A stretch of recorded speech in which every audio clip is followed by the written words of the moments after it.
Hello everyone, my name is Emily Diaz, and this is my presentation for my final project. For my project, I have chosen to predict travel insurance customers. All right, so a little bit about this data. This travel insurance data was sourced from Kaggle. It is based on a travel company offering a package for travel insurance. The data set represents the company's 2019 customer data. The dataset is made of 9 different features, mostly demographic and travel related. This includes age, the sector of employment, whether the customer is a graduate or not, their annual income, their number of family members, whether their customer has any chronic diseases, whether the customer is considered a frequent flyer, if the customer has ever traveled abroad, and the target feature, which is if the customer purchased travel insurance. This makes this a classification problem. The source URL for the data is listed at the bottom of the slide.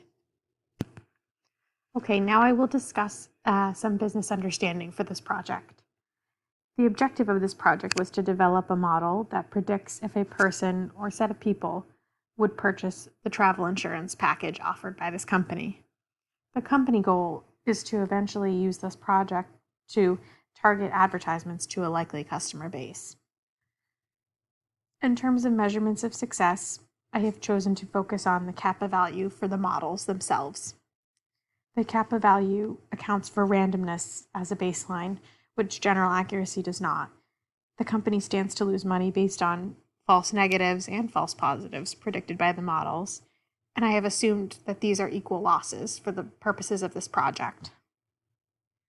In terms of a company and project measurement of success, the goal is to have a model that would predict moderate to substantial rates. The rates of kappa levels are listed right there on the slide, along with the reference for those.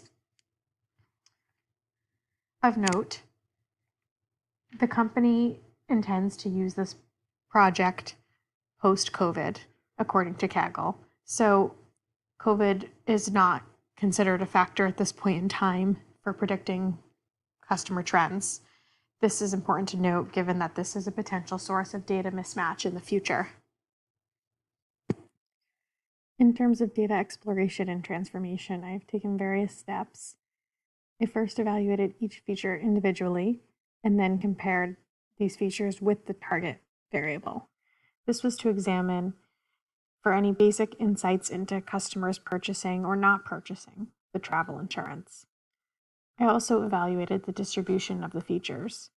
Many of the features are Booleans, but some are continuous, so this was still relevant. I did a correlation analysis to examine for multicollinearity as well. This dataset did not contain missing values as is, so I randomly imputed a small amount of missing values into all features and then addressed these with the median or mode. I dummy-coded the Boolean features that were characters as well. And finally, I use Z-score standardization for applicable features. I will now demonstrate some of the exploratory data analysis and feature transformation that I completed in R. So this is my original data set. Moving on, these are some exploratory data plots. As I mentioned previously, some showed notable trends. For example, this one on annual income. As you can see, the customers in blue purchased travel insurance, and these tended to trend upwards as annual income increased. Moving along, this is some outlier detection, correlation analysis, distribution analysis. And then this is here where I imputed the missing values randomly and then addressed these. And then scaling, standardization of the features, and dummy coding as well. Okay, so now moving on to the models that I made. As I've mentioned, this was a classification problem. First off, I chose to build a KNN model. I felt this would be a good starting point for my analysis. I then completed a random forest model. I chose this because this uses ensemble techniques in itself, and I felt this may be a more robust model in the future for this particular data set and this particular case. Next, I used a naive Bayes model. This was done out of more curiosity to see how posterior probability concepts would predict this data set. This model performed the poorest out of the three, so I completed a fourth model, a C50 tree. I had the highest hopes for success for the random forest model, so I chose this one in thinking of a similar vein. Now I will discuss the tuning I did for these models and their results. Each model is listed on the slide with the parameters I used for tuning. I did automated tuning through the train function in the caret package. I specified kappa as the evaluation metric for this automated tuning as well. The models were then run over the test set and the training set and put into a confusion matrix for visualization. This was especially helpful because I could evaluate the error rates of the training and test sets in addition to the relevant kappa values. Okay, this is my KNN model along with the automated tuning for K through repeated cross-validation. As you can see, the function shows a level of K based on the kappa values. This is just a visual showing the levels of K. And now these are the predictions for my test set and my train set. These have moderate kappa levels. I had, at a later point in time, struggled with variance error, so I made a second test train split with a higher amount of training cases. So I completed that on all of the models as well. So this is the second model on the second train and test split. I ran this again over the training and testing data, and I ultimately had similar results. Next, I completed the random forest model. This is my automated tuning of the number of variables randomly sampled as candidates for each split, again chosen by the kappa values. This is a visualization of that. Next, I trained the number of trees with a for loop.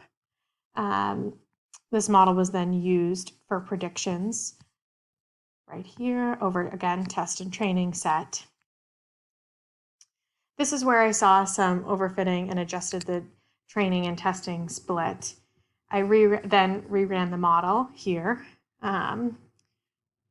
first, and then for the number of trees again.